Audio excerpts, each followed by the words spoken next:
You have watched the Harry Potter series 17 times. Friends? 23 times. You have seen The Office so many times you know exactly when Jim is going to look at the camera. And somehow, right now, you are about to press play on Season 1, Episode 1. Again, your partner thinks you are stuck in a loop. Your Netflix algorithm has completely given up trying to recommend new things. Your friends are begging you to watch something made in this decade. But here is what is actually happening in your brain that makes you choose Jim and Pam over literally thousands of new shows. And no, you are not lazy. You are not boring. You are actually a genius of self-regulation. Let's start with the obvious question. Why would anyone watch something when they already know the ending? We know Ross and Rachel get off the plane. We know Harry defeats Voldemort. We know Ferris gets his day off. Spoiler alert from 20 years ago. But your brain? Your brain is playing 4D chess while everyone else thinks you just can't handle change. Because it turns out that knowing what happens next is exactly the point. Psychologists call this the mere exposure effect, which sounds dry until you realize it explains why you emotionally connect with a sitcom from 2005 more than your actual neighbors. The more you are exposed to something, the more you like it. Simple, elegant, and slightly concerning when you think about your relationship with the Princess Bride. Think about your comfort show for a second. Maybe it is Parks and Rec. Maybe it is Seinfeld. Maybe you have watched Back to the Future more times than you have been to the gym this year. No judgment. We are in this together. Honestly, when you watch it, you are not hunting for plot twists. You are wrapped in a cognitive blanket fort. Your brain craves predictability in a world that is aggressively unpredictable. Did your boss send a weird email today? Watch an episode where you know exactly how the conflict resolves. Is the news cycle terrifying? At least you know Chandler and Monica end up happy. Someone in your life just discovered a personality trait that is testing your patience? Good thing you have memorized every line of The Breakfast Club. Before we dive deeper into the 3 specific types of people who do this, I need you to understand one thing.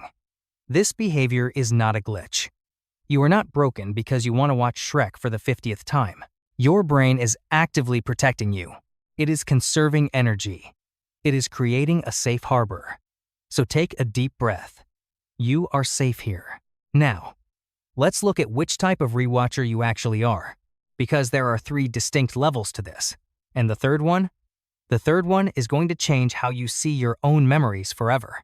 Let's talk about the first type of person. This is the most common reason, and frankly, the most logical one. You are type 1, the decision fatigued. Think about your average Tuesday. You have made approximately 7,000 choices before you even sit on the couch. What to eat, what to wear, which emails to ignore while looking productive, how to reply to a passive-aggressive text.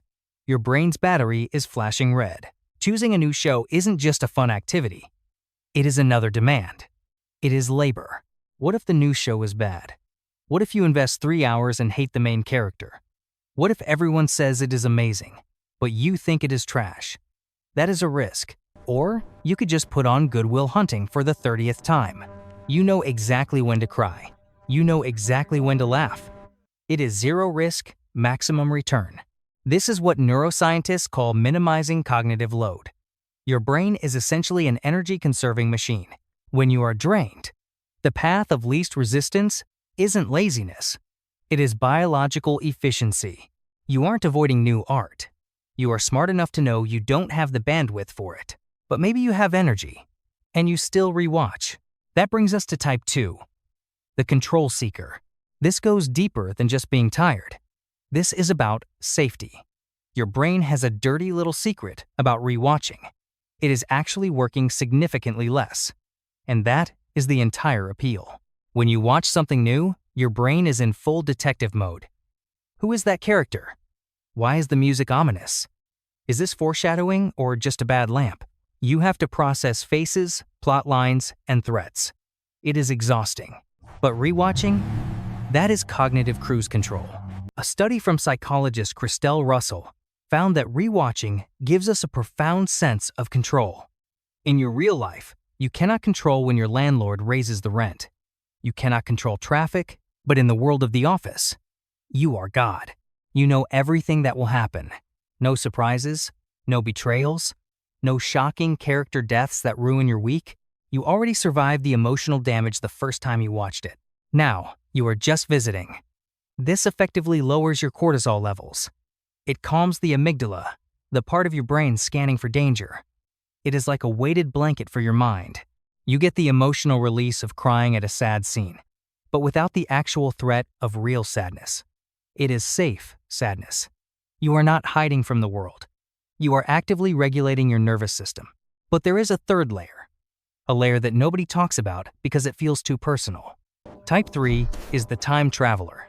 You are not actually experiencing the same movie twice. I know, it is literally the same file, the same pixels, the same jokes. But you have changed. And that is the key. Think about The Lion King.